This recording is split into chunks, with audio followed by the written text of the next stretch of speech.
अस्सलाम वालेकुम नाज़रीन किराम, हम तेज़ टीवी के प्रोग्राम अंदाज़े बयां के साथ आपका मेज़बान मसूद रहमान।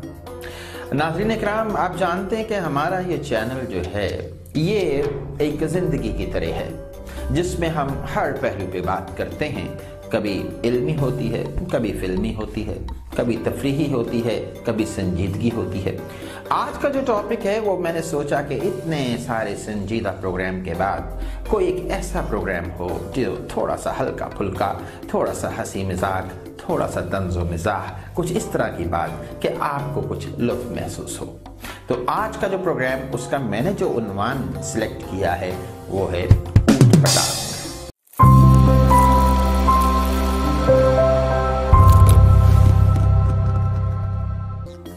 नाज़रीन किराम, ऊट पटांग, अगर वैसे पटांग ऊट भी हो जाता तो आप और मैं क्या कर सकते थे, क्योंकि हमारी ज़िंदगी जो है वो रहती ही ऊट पटांग या पटांग ऊट में है। आप देख लीजिए, अगर आप शादी के बंधन को देख लें तो उसमें दो लोग इस तरह से इकट्ठे किए जाते हैं कि वो एक ऊट पटांग से ज़िंदगी गुजारें, और कुछ वक्त बाद जब उनके यहाँ बच्चे हो जाते हैं तो वो भी ऊट पटांग ही होते हैं। उनमें से पहले 2-4 बच्चे खूबसूरत होते हैं। अगर अल्लाह की तौफीक से और इंसान की हिम्मत से कुछ बच्चे मज़ीद हो जाएं तो लगता है जैसे पहले 3 बच्चों की ही फोटोकॉपी चल रही है। और ये ऊट पटांग सिलसिला ऐसा है जो रोमांस से शुरू होता है और आखिरकार आटे के भाव पे और सब्जी के रेट पे ख़त्म हो जाता है। बीवी के शिकवे ख़त्म नहीं होते और शौहर के अफेयर्स। और इसी तरह से अगर आप देखें ये मामला हमारे तालीमी इदारों में भी है। ये अभी कोरोना जो आया, बड़ा ही ऊट पटांग सा सिलसिला मौजूद है। एक दिन आना है, एक दिन नहीं आना, लेकिन इसातिज़ा ने रोज़ आना है। अब जो बच्चे हैं वो पूछ रहे होते हैं कि सर, यानी कॉलेज में आके मुझसे पूछ रहे होते हैं कि सर आज मैंने आना था या नहीं आना था। अब बंदा क्या बताए कि उस्ताद खुद सोच रहा है कि मुझे आना चाहिए था कि नहीं आना चाहिए था। और माशाल्लाह बच्चे इतने तेज़ कि एक दिन जो पढ़ाया जाए, जब अगले दिन पूछा जाए तो वो कहते थे जी हम तो आज पहले दिन आए। इंसान को समझ नहीं आती होमवर्क दिया है या नहीं दिया है। कोरोना ने सारा मामला ही ऊट पटांग कर रखा है।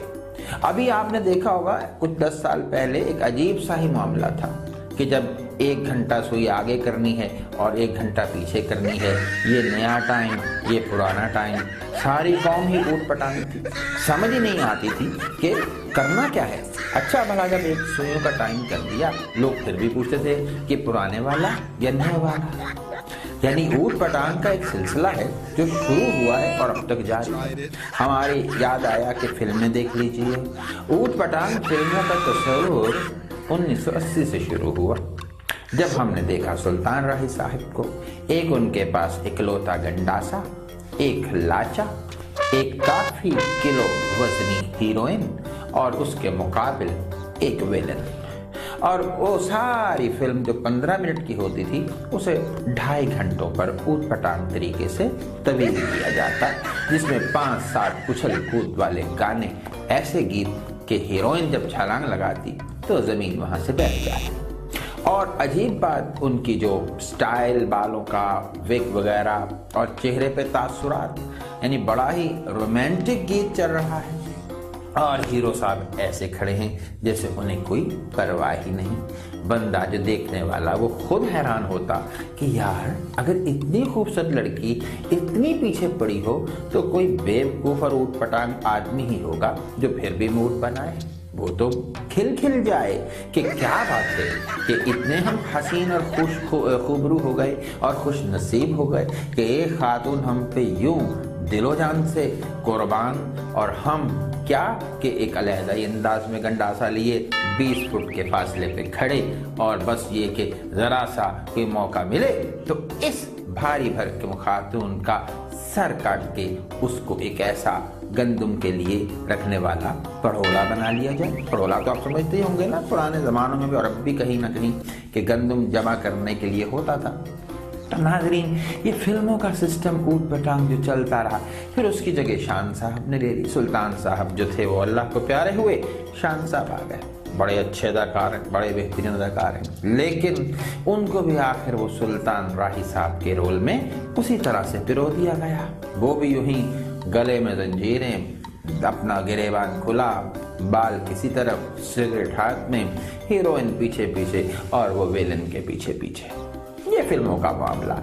अच्छा, इसी तरह से मैं जब देखता हूँ सुबह के टाइम कोई दही लेने जाए या कहीं किसी सब्जी की दुकान या नाई की दुकान पे, तो एक ऊट पटांग सिलसिला होता है। वो कैसे होता है कि वहाँ से आगाज अल्हम्दुलिल्लाह तिलावत कुरान पाक से होता है। वहाँ पे एक रिकॉर्डिंग लगी होती है, तिलावत हो रही होती है, तर्जमा हो रहा होता है।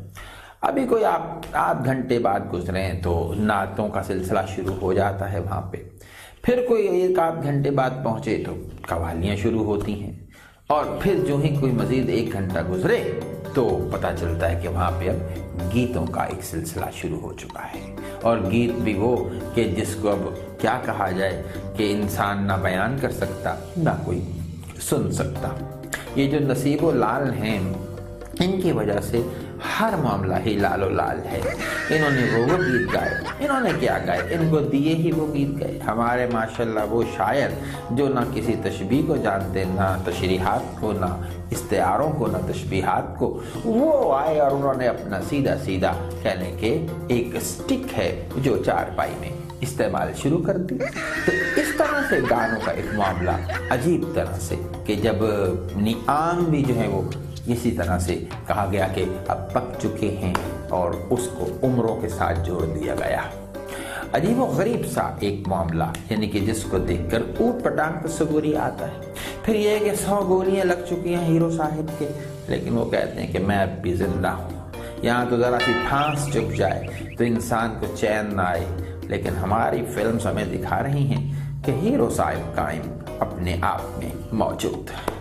इसी तरह से जनाब मन आप और सिलसिलों को देख लीजिए, ऊट पटांग सिलसिले, जैसे ये अब टिकटॉक ही है। समझ ही नहीं आती एक एक सेकंड में क्या कुछ हो रहा है। अच्छा चलिए, वो तो एक इंसानों का अपना शौक है जो उनको देख देख के खुश हुए जा रहे, उन पे कुर्बान हुए जा रहे, उनको हीरो और हीरोइन समझ रहे। यह भी हमारी समझ से तो बाहर है, लेकिन होना भी चाहिए, क्योंकि इस नस्ल के आगे हम ऊट पटांग ही तो हैं। हमारा वक्त गुजर चुका, हमें तो पसंद थे अपने ज़माने के हीरो और हीरोइंस, अब हमें इनसे क्या लेना देना। तो भाई इस मामले में ये टिकटॉक वाले ऊट पटांग नहीं, हम ही ऊट पटांग हैं जो एक और ही नस्ल से ताल्लुक़ रखते हैं, वो नस्ल जो इन टिकटॉकर से ख्याल में वफात पा जानी चाहिए। लेकिन ये हमारा ढीठपन है या हमारा एक अपना अंदाज है कि हम अब भी कायम हैं, और देखिए कब तक कायम हैं। तो बहरहाल हमारी सियासत को भी आपने देख ही लिया होगा, ऊट पटांग सी सियासत है कि एक जमात दूसरी जमात के पहले खिलाफ है, फिर वो जमात उसी के साथ है, फिर वो उसके खिलाफ है, फिर वो उसी के साथ है। कोई नजरिया, कोई समझौता, पता नहीं क्या हो रहा, और लोग पीछे पीछे उसी तरह से मोल्ड होते जा रहे। समझ नहीं आ रही कि जिसके खिलाफ पहले नारे लगाने थे अब उसके साथ नारे लगाने हैं कि नहीं लगाने हैं। और दिल में अजीब सा ख्याल भी आता है, कल तक तो इनको मुर्दाबाद कहते थे, आज इनको जिंदाबाद कैसे कह रहे हैं। लेकिन ये हमारी कौम है जिसका नारा ही ऊट पटांग है, और उस कौम के हम भी अल्हम्दुलिल्लाह एक बाकायदा हिस्सेदार हैं। हम भी शायद ऐसे ही करते हैं। अब हम कभी जाहिर है कि जब हम अपनी जवानी में थे तो इमरान खान साहब बॉलर थे, बड़े ज़बरदस्त बॉलर, इतने बॉलर ज़बरदस्त कि हम उनकी नकल करते थे, बॉलिंग करते थे हम भी उस तरह से मोहल्ले में बॉलिंग। और बल्कि एक ज़माना था कि हमें इमरान कहना शुरू कर दिया गया था हमारी सख्त नकल की वजह से, कि हम यूं ही दौड़ के आते और इमरान खान की तरह बॉल फेंकते। अगरचे जो बैट्समैन होता वो हमारी बॉल हर बार ही बाउंड्री के बाहर फेंक देता, ये खैर उस बॉल का कसूर था, हम अपने आप में इमरान खान थे। और फिर वो इमरान खान साहब जब सियासत में आए हमें तो तब से ही पसंद थे जब से वो बॉलर थे। हम उनके साथ साथ हो लिए, हमारा ही प्यार के, हमसे कुछ न बोलिए, जो भी प्यार से मिला हम उसी के हो लिए। तो जनाब हम इमरान खान साहब के साथ चलते चलते चले गए। अच्छा, अजीब बात ये थी, नवाज शरीफ साहब के साथ हमारी बड़ी मोहब्बत थी। हम उनको जब से वोट दे रहे थे, जब से अल्लाह ताला ने उनसे थोड़े से बाल ले लिए थे, तो हम उनके साथ साथ थे। बेनज़ीर साहिबा से पहले हम भुट्टो साहब के खिलाफ थे। अच्छा, जब बेनज़ीर साहिबा आई तो हम अपने वालिदैन के ज़ेर असर उनके खिलाफ थे। अच्छा, दिल करता था कि नहीं, ये खातून अच्छी हैं, इनका साथ देना चाहिए, लेकिन वो ऊट पटांग सा सिलसिला था। एक दिल का हिस्सा इमरान साहब के साथ, एक नवाज शरीफ के साथ और एक बेनज़ीर साहिबा के साथ। खैर, इन तीनों मामलात और तीनों अजीब व गरीब नज़रियात और ऊट पटांग ख्यालात के साथ हम चलते चले गए। और फिर एक वक्त आया कि हम नवाज शरीफ साहब से मोहब्बत करते करते एकदम इमरान खान साहब की मोहब्बत में मुब्तला हो गए। और वो मोहब्बत अल्हम्दुलिल्लाह आज तक कायम है। अगरचे बहुत सारे ऊट पटांग मामलात हैं, लेकिन हम चलते चले जा रहे हैं, क्योंकि भाई मोहब्बत है। हाँ, नवाज शरीफ साहब भी बड़ा खूब आदमी हैं और माशाल्लाह अब तो उनकी बेटी मरियम नवाज साहिबा, हम उनकी दिलो जान से इज्जत करते हैं, उनका एहतराम करते हैं, उनको अपनी बहन का दर्जा देते हैं और बड़ी काबिल एहतराम, बड़ी विजन वाली खातून। मेरा ख्याल है आइंदा जो है वो वही और बिलावल साहब, यही हमारे आइंदा की नस्लों के रहनुमा होंगे, क्योंकि हम अब हमारे इमरान खान साहब ज़ाहिर है वजी हैं, बावकार हैं, उम्दा हैं, लेकिन ज़ाहिर है कि उम्र भी अब ज़्यादा हो चली। और अब मैं जब देखता हूँ यहाँ बोलते हैं उनकी यहाँ रगें जो हैं वो लटक रही हैं थोड़ी थोड़ी, तो दुख भी होता है कि यार हमारे आइडियल कैसे हो गए हैं। खैर, ये तो ज़िंदगी है, ज़िंदगी में सब नहीं बूढ़ा होना है। जैसे वो शायर की एक शेर है ना कि मिल ही जाएगा कभी दिल को यकीन रहता है, वो इसी शहर की गलियों में कहीं रहता है।